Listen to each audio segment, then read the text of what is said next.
Thank you. Combining children and career is something everybody should be able to do if they so choose. Both are fundamental parts of life, but we make it more difficult for women and men in our society. My name is Rayna Lifson. I teach at Newark Academy, a co-ed competitive high school, where I teach economics and history. I'm also the mother of a 19-year-old daughter and an 18-year-old son.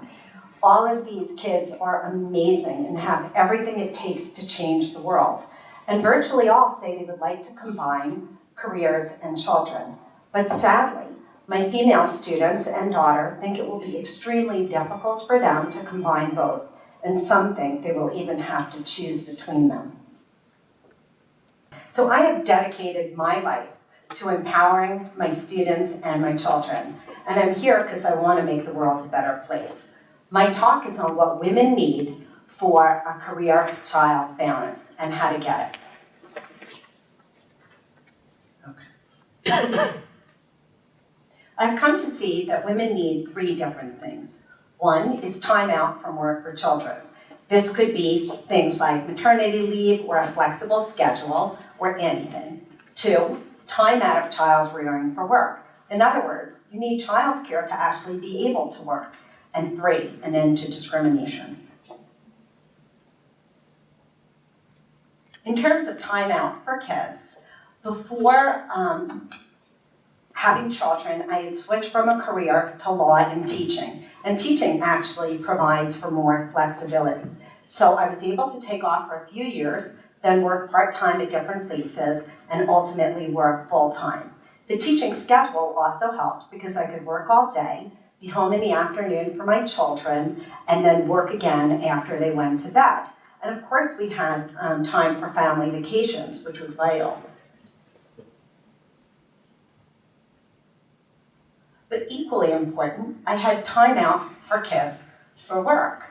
I was very lucky because my husband owned his own business, so he was very flexible and able to take on a lot of child care responsibilities. Also, we were able to afford child care and lovely preschools in a country where it is the most expensive. So I was privileged, but it should not take privilege to be able to balance career and children. It should be something for everybody. Also, I did face discrimination, and all discrimination should end. So women face all kinds of intersectional discrimination. One kind is sexual harassment, which I too faced. In addition, some women face discrimination based on sexual orientation. Furthermore, women on average earn 82 cents of a man's dollar, Black women 60 cents, and Latina women 62 cents. But women also literally are discriminated against as mothers. So many women cannot take time out of a job, and some careers make it very difficult to come back and retain your career trajectory. But for the so some women actually leave the workforce as a result, but for the vast majority of women who stay, they face a proven motherhood penalty. So Budig and others have shown that women on average lose 4% of income per child and are seen as lesser. But on the other hand, fathers gain a 6% fatherhood bonus and are deemed to be more stable and reliable. But women face other issues too. So many women are in pink-collar professions, those that have a high percentage of women and therefore pay less. Teaching is one of them. So for example, I make less today in my 20th year of teaching than I did my first day out of law school. But research shows that women make less than men in every profession, including pink-collar careers.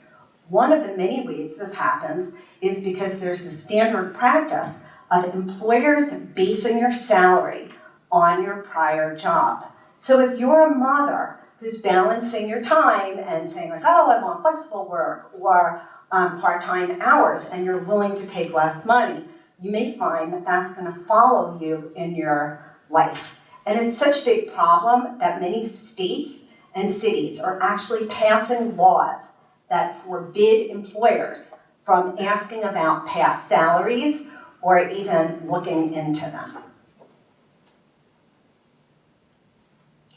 But we can't afford to hold women back. Yes, it's true.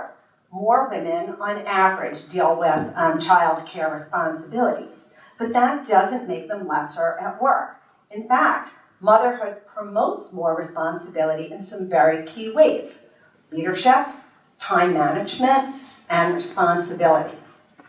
And when you look at it, the majority of all women with kids under 18 work. And if you look at colleges, the majority of undergraduates are women. And 2/3 of graduate students are women. So we can't afford to hold them back.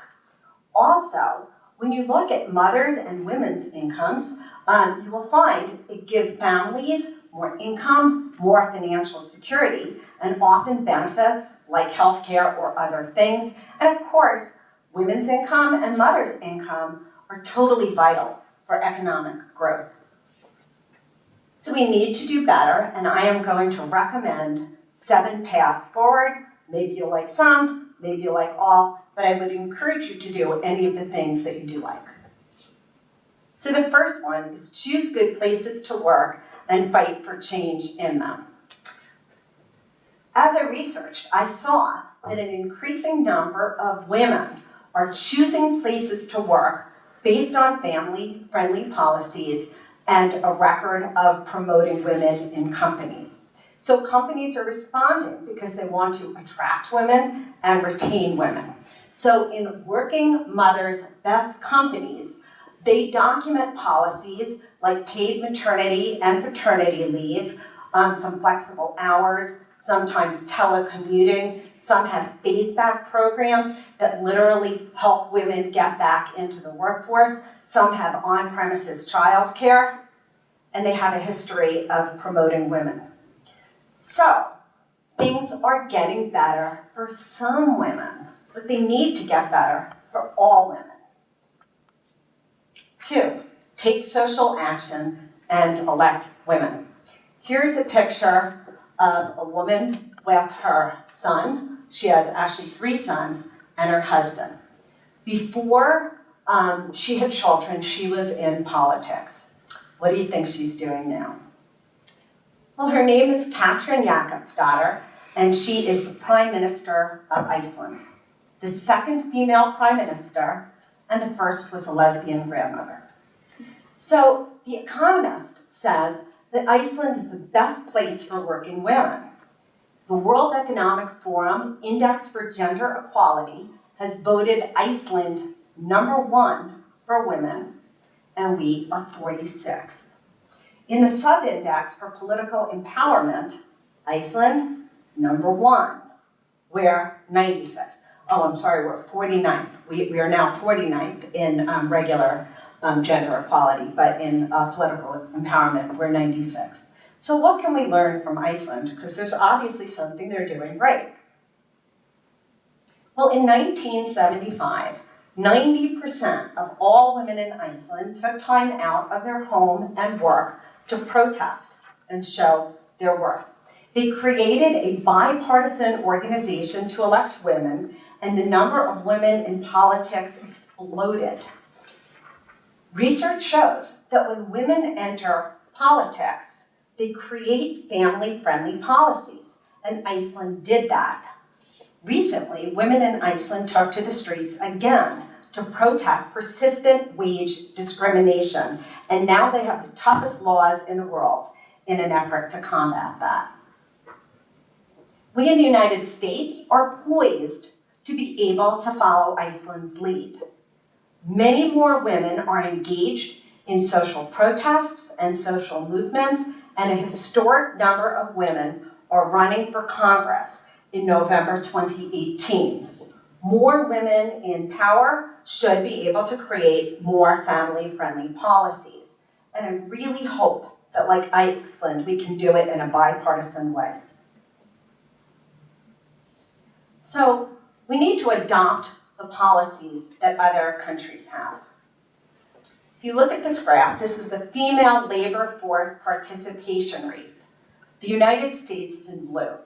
What do you notice?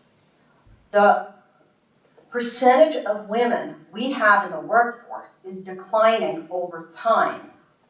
But in other countries, it's increasing. Why? A key reason is policies that they have that we need. So maternity leave allows a woman to take some time out of work, come back, and keep her job.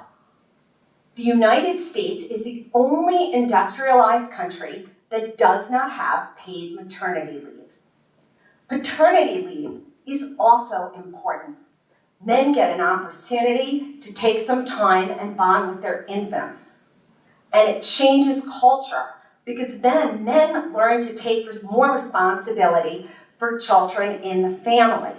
And when they go back to work, they see that nobody should be jeopardized for a short leave. But equally important is paid or subsidized childcare, and we are the only industrialized country that does not have this. Our childcare is so expensive that many women cannot afford to work, and some have to even drop out of the workforce as a result. So this is important for everybody, but especially women who are poor, because for them, it could be the difference between their families and whatever structure the family's in. It could be the difference between poverty versus advancement and opportunity. 4, fight discrimination against mothers and others. Equal pay is the law, but discrimination persists. So one policy that I really like is called transparency.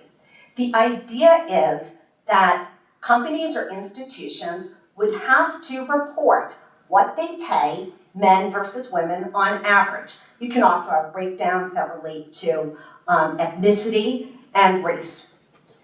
The concept is that when you bring discrimination to light, it's much easier to address and oppose.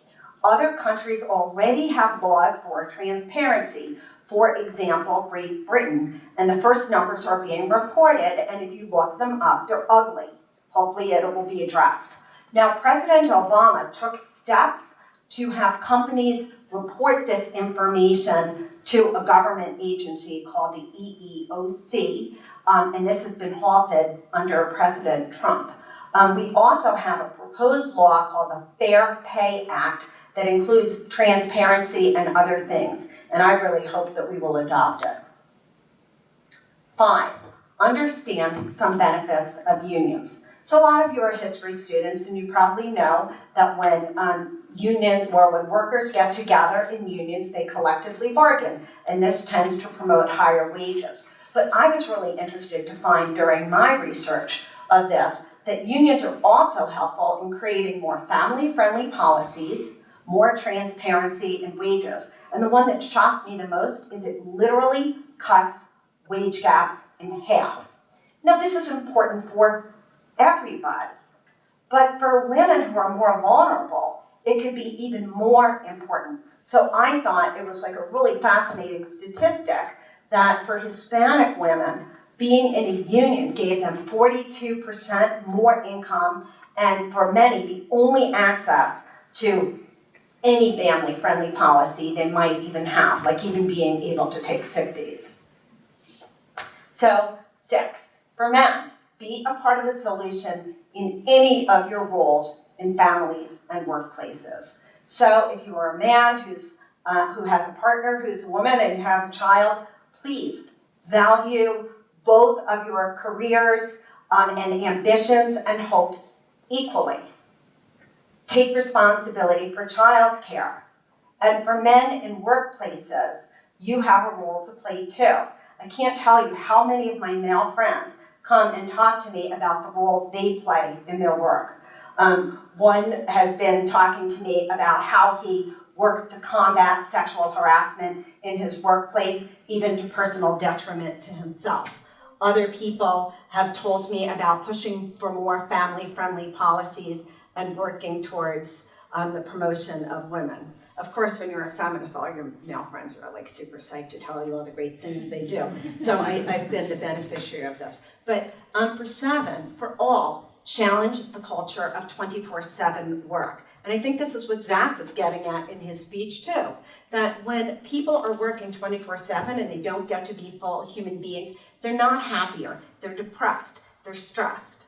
And cultures that say the only way to succeed is 24/7 work are really harmful for women who want to be with their children, for fathers who want to spend time with their children, for children, and for anybody who wants to have any semblance of a good life outside of work.